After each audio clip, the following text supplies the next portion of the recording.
שלום לבועז ושאר האנשים ב-eTeacher.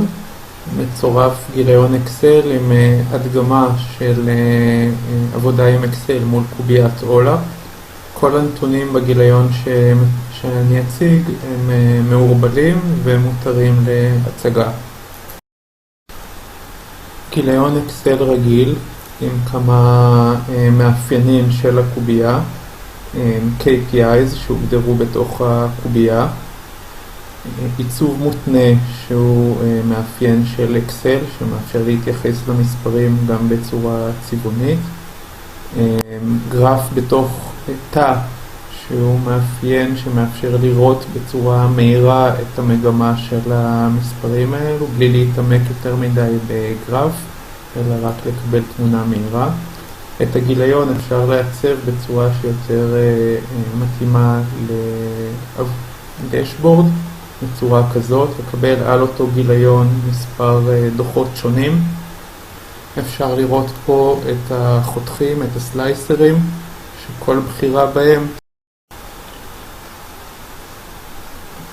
בחירה בחותך מסוים תשנה את כל המרכיבים של הדוח בצורה כזאת, ותחשוף פה רק את העובדים של אותו סניף. אם אני בוחר בסניף מסוים אז כל העובדים הם לא זמינים, רק העובדים של אותו סניף מאפשרים לי לעשות תת חיתוך באופן כזה, או לבטל את החיתוך, לחזור למצב ההתחלתי. אני יכול באותו אופן לבחור בשנה מסוימת או להציג שוב את כל השנים ביחד. לגבי חלקים נוספים של הדוח, אז יש לי כאן בצד הזה אפשרות להתייחס ללקוחות מרכזיים, שוב על ידי עבודה עם הקובייה בסט דינמי.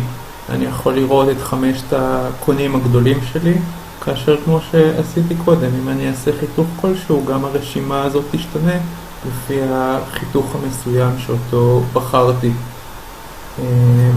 כמובן גם דוח כלשהו שמשתנה כל הזמן, וגם נתונים ממקום אחר לגמרי, מקובייה אחרת לצורך העניין. נהניתי מאוד מהפגישה היום, ואני מקווה שנמשיך בהקדם. תודה ויום טוב.